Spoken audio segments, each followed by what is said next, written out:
Well, good morning, everyone. Welcome to Being Your Own CEO. This is our weekly hangout for solo entrepreneurs. We are doing a mastermind according to Napoleon Hill's concept from that old book.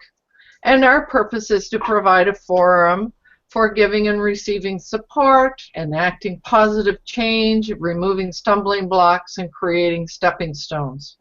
My name is Lowell Ann, and I've been in business since 1996, helping people get where they want to go. And it's really nice to have almost a full house here this morning. Welcome, everyone. And I think the place for us to all begin is by introducing ourselves and what we do in our business. So let's see, who shall I choose this morning? Anne, you're on my left-hand side, so away you go. All right, well, my name is Anne DeVerti. My company is Visionary Business Solutions. I have been a bookkeeper for more than 30 years. I know I look far too young for that to be believable, but it's true. And I help small businesses get organized, get their books in order. I work with accountants. I don't do taxes. And I love small business. I love helping people figure out whether or not they're making money. Right on. Well, welcome in. I'm happy that you joined us. Cheryl Ann, you're next in the film strip. Oh, it's so exciting. So, Carol Ann Webster, I would like to know as the boob lady. Most of my work for the last 10 years has been focused on body image and self-esteem. I tour an exhibit around that has 120 life-size clay sculptures that I created of women aged 19 to 91, really acting as a visual role model for our natural beauty. But more importantly than that, my goal is to change the way we see ourselves so we can change how we live and be much more accepting and loving towards ourselves. So that's me, CherylAnnWebster.com. You'll find all the juicy information there. Right on. I'm so happy that you were able to join us this morning. Me too. Yeah, even though I know that you have company. Well, and it's good company. So, yeah. Yes. Right on. Great. Okay, Jay, what about you? And you're on mute. Hi. My name is Jay, and my company is Affiliate Resources Incorporated, and my website teaches people just like you to help get started with their own online business. Right on. How's the exercise program coming? It's coming along very well, thank you for asking. Strong like bull, fast like chicken. Dumb clucks. Well, it's nice to have you with us, Jay. Thank you. And Larry, how about you? My name's Larry Earnhardt. My business is Alchemy Business Consulting. I'm a speaker, author, been recording audiobooks lately as well. But what I do is I help people make profit at the center of their business, and I try to help small business owners to make their businesses profitable and viable. Right on. Nice to have you. Larry, I like your new backdrop. It looks pretty slick. It's like I've actually used this before. It's just in a different room. So. Oh, okay. Well, the way the light's shining on you in the black, it looks like you're on the space station. With the exception of the lack of stars. Yeah. Right. Okay, and so welcome, Larry. And Nathan, how about you? Yeah, my name is Nathan Siegel. I'm hailing to you from Mexico. Yeah, like I said, I'm in a little town called La Misión. Anyway, my thing for the last number of years has been freelance writing and internet marketing. I primarily write for computer magazines, a little bit of photography in there, just work for websites and companies all over the world. That's basically it. Thank you, Nathan. And it's the fact that you're there and we're here just points up the wonderful value that we get from using Google Hangouts. We can connect with people anywhere in the world, and I think that's wonderful. So I might introduce myself a little bit more. In my work style lifestyle coaching, I just love helping solo entrepreneurs actually find direction, stay motivated, and build systems that support and promote their business. One support that I like to emphasize for them is the Google Plus experience, of course. Two great places to begin is with this mastermind, being your own CEO. But I also teach a 3-part training program called Beginners Google for Business. So sometime soon, I hope to sort of put that up on in a training program of some sort that will be accessible online. So it's lovely to have everybody here. Welcome, and for those people who are watching from the outside and those who are not here in Victoria, it's been an absolutely fabulous weekend, and it's a fabulous day today as well. So we're counting our blessings for sure. So this morning I wondered if, first of all, if anybody had anything they would like to raise. It struck me as I was planning today that the function of a mastermind is to allow other people to bring their questions and their things to the table to get some thoughts from other people.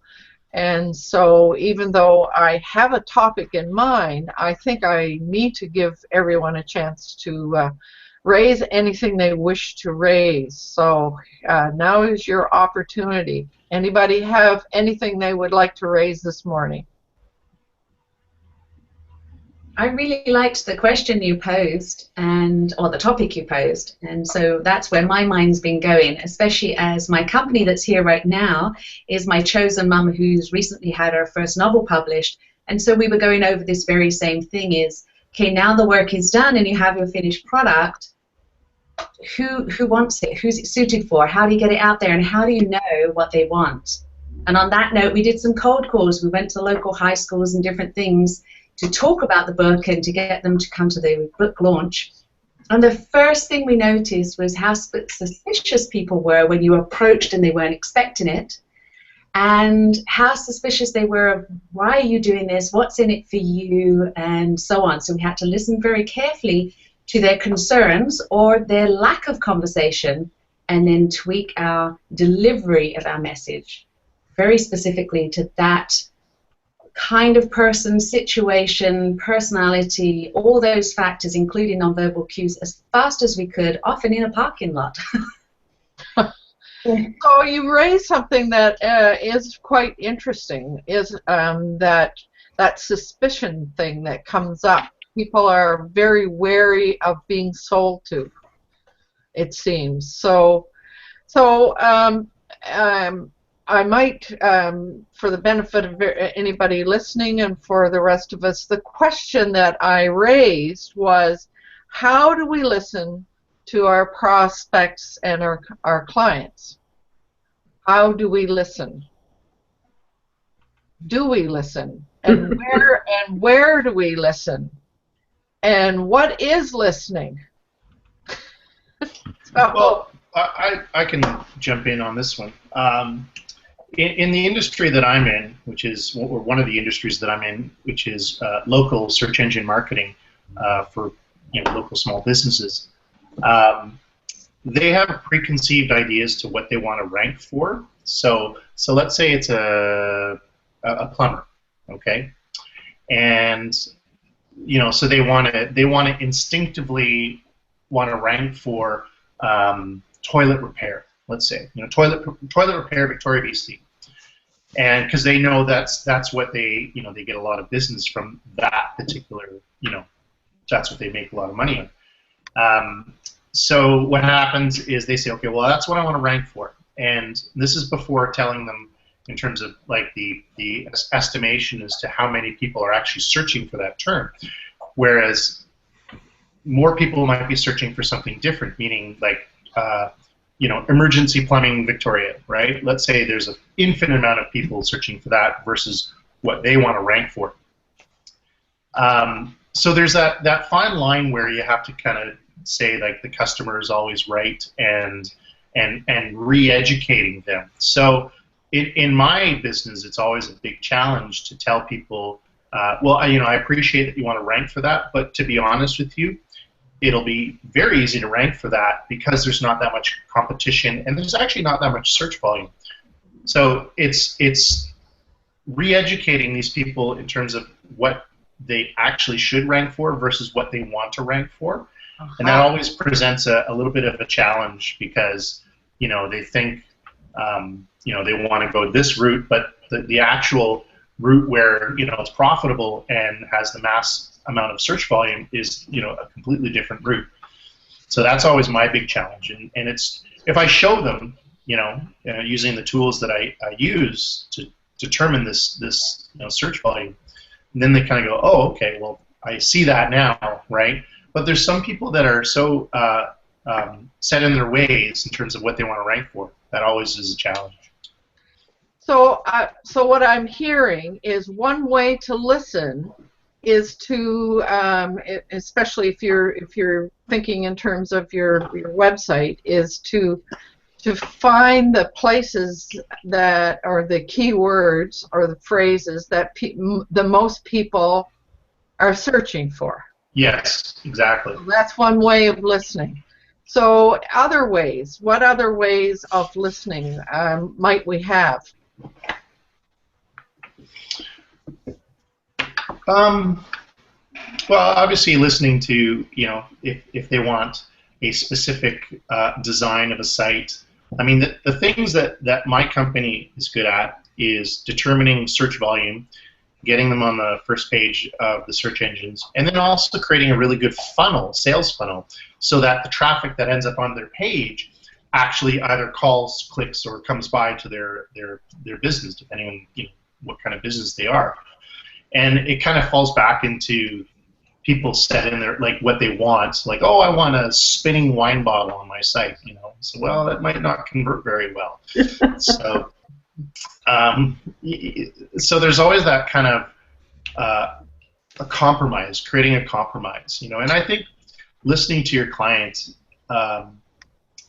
and trying to mold what they want into something tangible and profitable is always a challenge. And I think really, honestly, like regardless of what kind of industry you're in, like for example, Cheryl Ann is involved in the arts, and in the arts, I would imagine like if I hired you to do a sculpture of my wife, but I said, well, maybe you can make her shoulders a little bit smaller in the sculpture. And obviously, like it's something that I want, but there's that artistic compromise. Like, are you willing to do that? So it's like, where do you draw the line in terms of where the customer is always right versus? Like, I think that's a good point, because then I'm not really.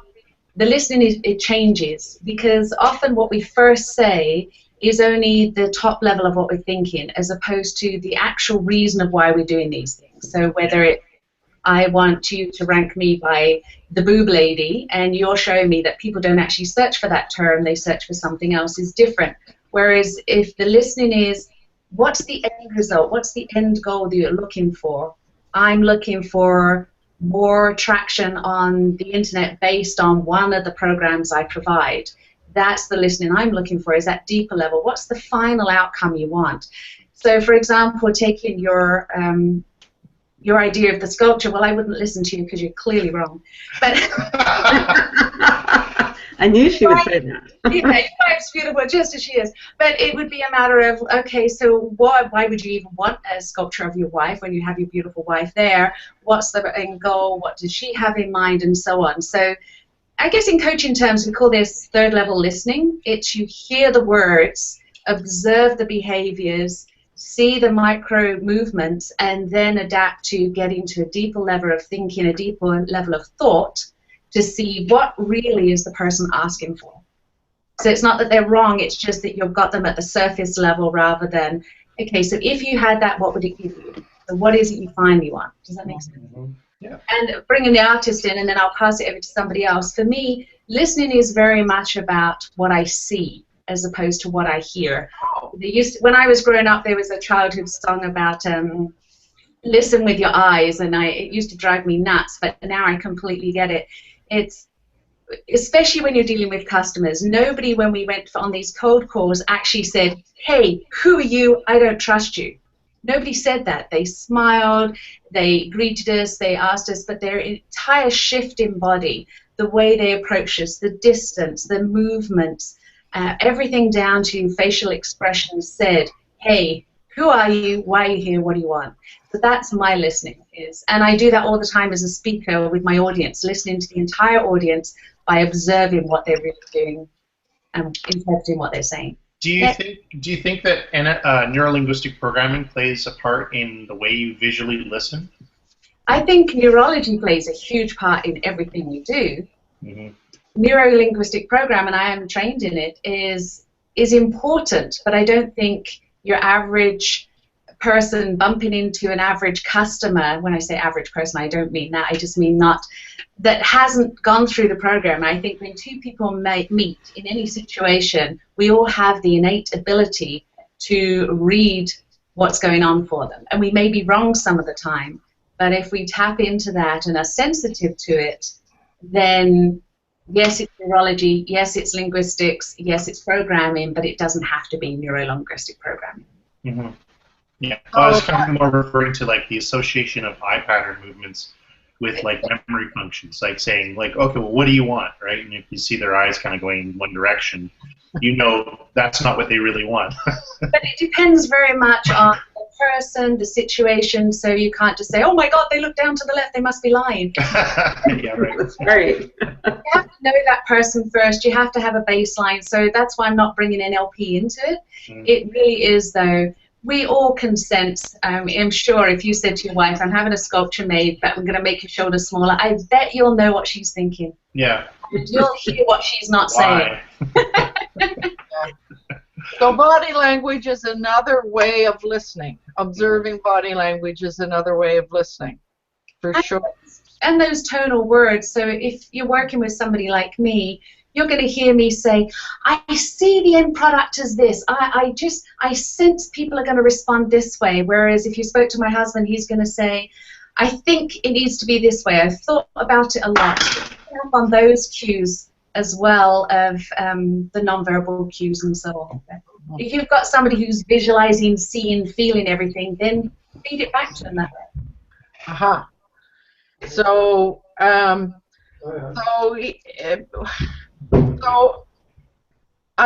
want to go back to what is listening, though. What's going on when we're listening? Well, it's absorbing the information that we're being told and processing it into a service or a product or whatever it is, the initial reason why they came, and trying to turn that in, I think, into a two-way communication, versus customer telling you what they want. I think it needs to be a two-way conversation. So. I was going to share with you something that was in one of my early blogs from way back about dialogue and effective listening. And Isaacs in his book calls dialogue is about the glue that kind of links people together. And the glue is a kind of a genuine shared sense of meaning and common understanding. So I guess when we're listening to both clients and prospects, that's what where we're headed, isn't it? Is to try to find that common understanding or that thing that binds us together, that shared meaning. That will help us move forward a little bit more. So, from a personal perspective, how do you know, or how do we know when somebody is truly listening to us? Well, I mean, going back to the body language, if they're actually looking at you versus, kind of wandering around, and then they have your attention, or you have their attention. Um, I also think, when it comes to listening, this kind of just dawned on me, is that if I notice that I have several customers asking me the same question, or asking the same request, and it takes up a lot of my time, I try to revamp my business to streamline that process, which I seemed, so, if you have a lot of people having support questions, like, oh, how do I set up my email address? Well, then I'll do a video so that it streamlines. So that, I think that's really good. That's another way of listening, is educating yourself and your business based on what the mean client says. So on average, if you have out of 10 clients, if 8 of them are asking the same questions, what can we do as small business owners? What can we do to streamline our business, to make our business more efficient? I think sometimes too we assume things about our clients. In the last little while, I find over and over again, when I'm meeting new prospective clients, one of the first things they ask me is, will you come to my office? And I sort of always assumed that they knew that I would come to their office, but clearly not. And so now it's like, I need to put that onto my website. I need to make it clear that yes, I can come to your office if that's what you'd like me to do. And it was interesting because it wasn't something that I thought was important, but it is to customers. So hearing what, taking note of the questions that arise is certainly a way. One of the ways that I was thinking about our whole experience on Google Plus, for example, to participate in a community of some sort, and to be noticing what questions that arise in that community sometimes. And I suppose that from what people are mentioning or talking about in their social media, even if it's on a personal level and not necessarily on a business level. I know that for me, when I'm trying to determine what sorts of topics to write about in my blog, it's usually something that has come up during a coaching session.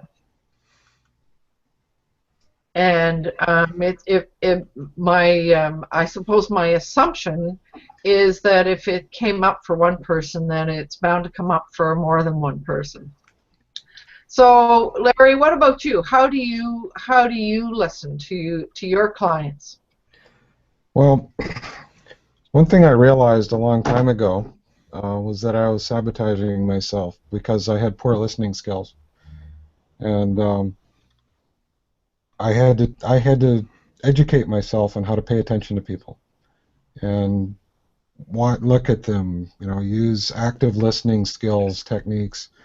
It wasn't something that came very naturally to me, and hopefully over the years I've learned how to listen, and so you have to be receptive to listening to people, and not be sitting there trying to just push your message onto others, which is what we quite often do, especially if we're in a sales type position. And people need to learn to just shut up.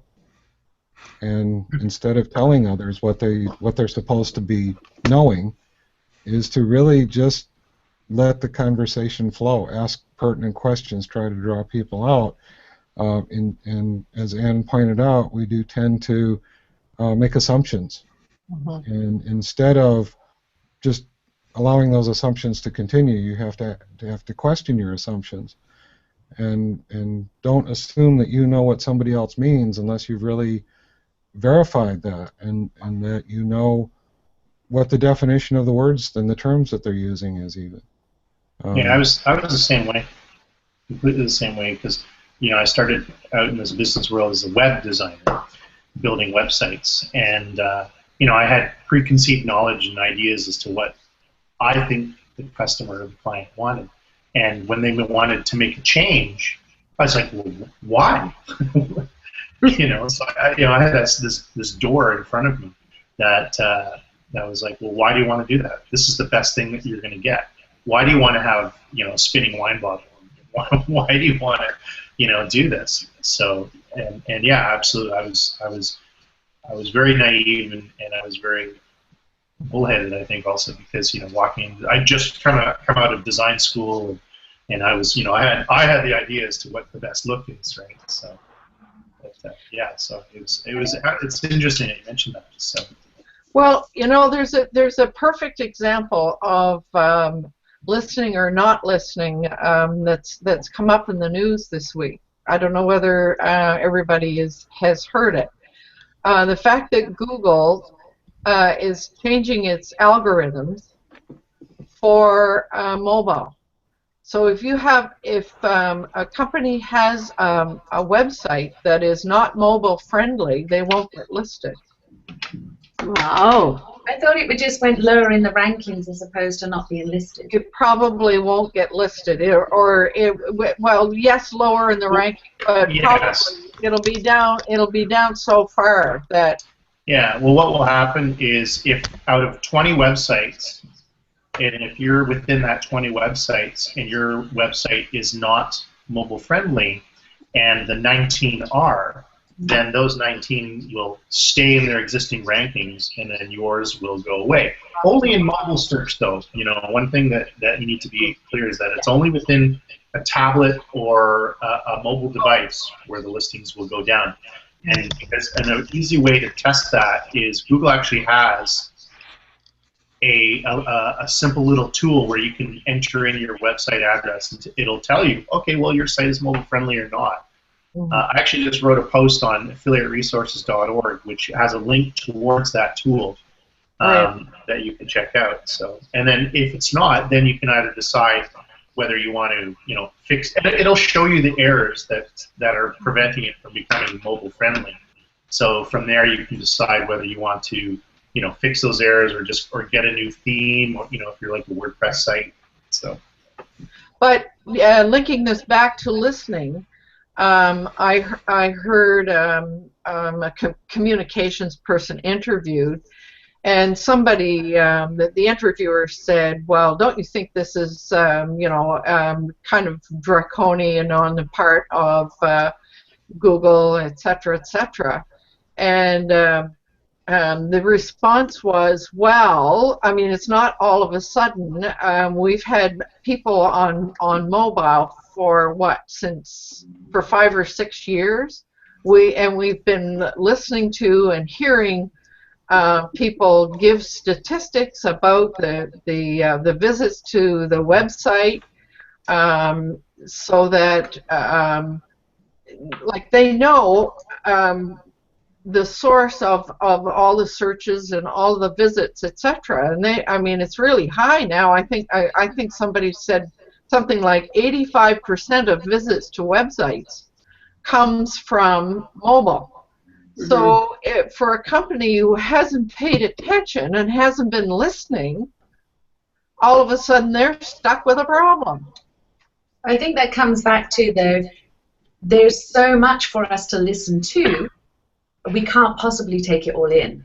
So, and that's, as a speaker, I understand this from my audience too, is that you may have 500 people in that room, only some of them wanted to be there, and even the ones that really wanted to be there and were waiting for this day to arrive and came specifically to hear me, they've still got other things going on in their life. They've still got something they just left behind as they walked through the door. They've got other concerns that will happen when they leave the room. So we can't possibly listen to it all. And this goes for all of our businesses too, is when we deliver a long, this is who I am, this is what I do, this is how I do it, to check in with people, what did they actually hear? And one of the good ways to know whether they are listening and heard you is if they can turn to the next person and say what you said or what you do for a living, or even better, be able to recommend you because they know what you do from your introduction or from your presentation. So there's also that Yes, we listen, but did we really hear it? Did we absorb it? And we may not, simply because it was delivered in a way that didn't go in, or we weren't ready for it in that moment, from that time, on that topic. So, which is one of the reasons marketers always make sure we are shown or played the message over and over again, because it just might hit the right time at the right place. As well, going back to neurology, if our brain keeps hearing the same thing, it starts to take it as fact, or at least starts to be comfortable with it, ready to absorb it for another time and using it. Mm. So being able to absorb, so that really takes a fair amount of attentiveness, doesn't it? Yeah. Well, there's some passive absorption too.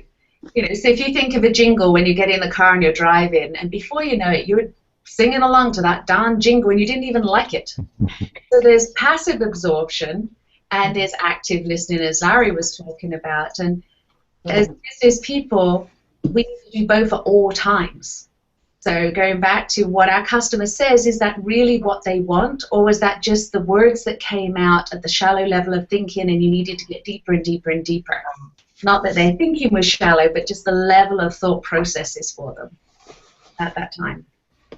So getting back to that whole thing about being attentive, so a lot of it is suspending our need to formulate what we're going to say next. So we have to suspend that in order to really hear and to be receptive and to be, to really hear what somebody is saying.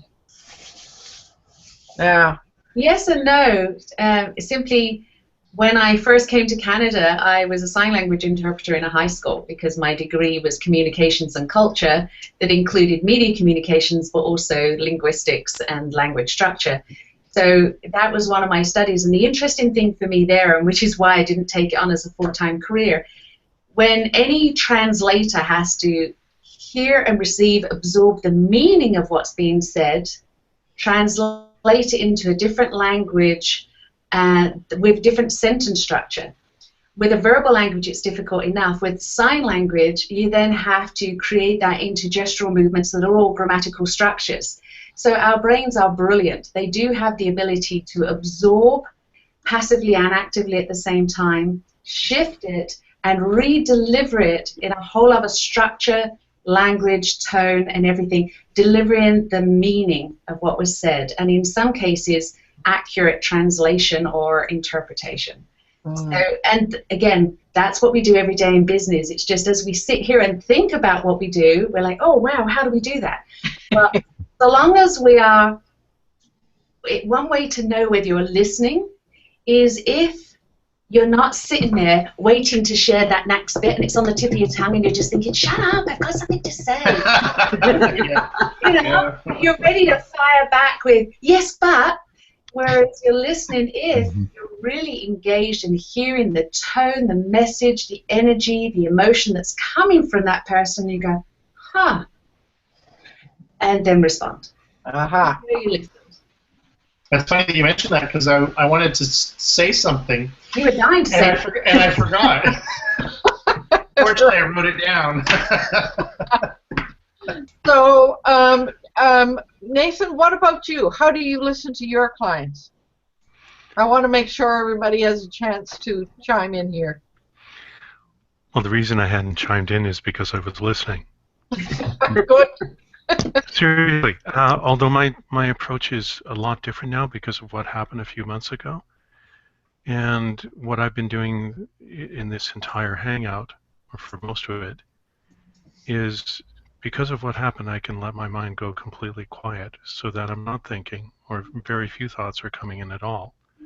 And so I'm just sitting here and letting what everybody says just come in and let it be there. And without trying to come up with anything to say, unless somebody says something that feels right that I need to respond, but I haven't felt the need to respond. Unless, of course, you ask me a direct question. Which I did. Which you did. How do you listen to your clients? Well, these days, it's most of my client stuff has to do with email rather than phone conversations or in person. I mean, it's been like that for many years. So the challenge is just to take the time to read the email. And sometimes one of my bad habits has been responding too quickly. And sometimes what I really need to do is just look at the email and go, and then just walk away from my computer for a while and come back and look at it again. And if it still doesn't feel right, walk away from the computer again. And there's one of the challenges of being in my line of business is the immediate response that a lot of people seem to expect. Or maybe that's my expectation, I don't know. But the more I can step away and take my time with the response, the better it tends to be. So it's that reflection. I really get that, Nathan, because I find myself doing the same thing.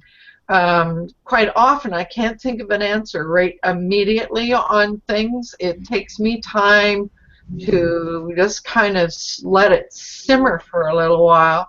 And I think we might have talked about this in the green room last time. All the things like that come to us in the shower or when we're very relaxed. So yeah. So I can't help but think of the sales training that we got at Host last time, where I've forgotten the gentleman's name. He Al Patey. Say again. Al Patey.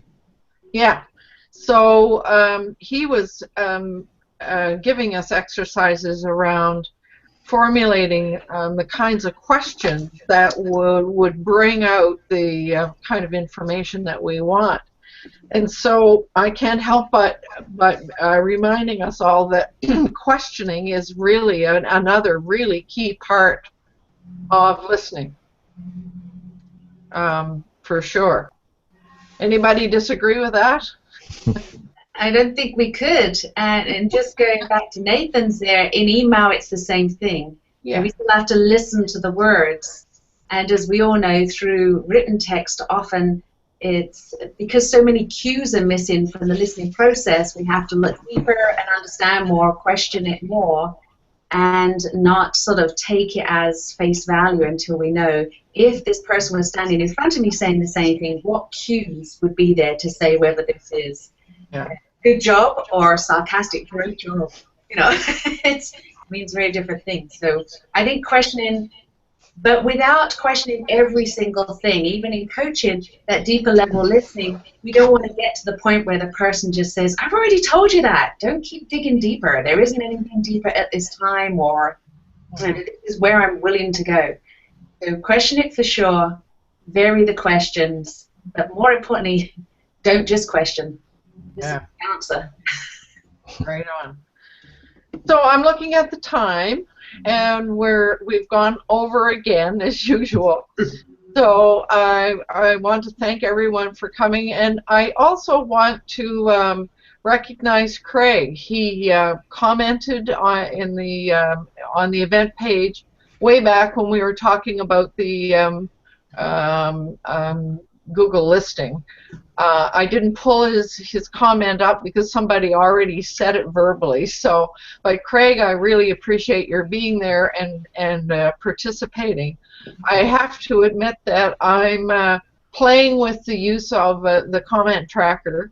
So hopefully all of us will learn a little bit about putting comments onto the events page or in YouTube. I think they'll show up as well. Yep. So it's another way of commenting and participating and showing that we've been listening. So I encourage everybody to explore what the dynamic of what happens on the event page. Yeah. So I think we'll close for now. Does anybody have a burning thought for a topic for next time, or do I need to really? But do I need to go back to the shower? Well, what about something mobile related, such as like how does mobile impact your business, or does it impact your business? Okay, right on. That sounds like it will be fun. Yeah, how can we use it Mm-hmm. to our benefits rather than just go, oh God, no more changes. Yeah. Yeah. Yay, mobile! Well, like for example, Cheryl Ann's business. Like, how could you implement mobile? Like, so for example, taking a picture, going back to my wife's statue. With the perfect proportioned shoulders that she has. Exactly, taking a picture of her on my mobile phone and then sending it to you. Okay, you folks, we can talk about this in the green room. We are going to close now. Just lighting the fire. and resume again same time next week. Perfect. Have a good week, everyone. Good. Yes, you do. Bye for now. All right. Bye.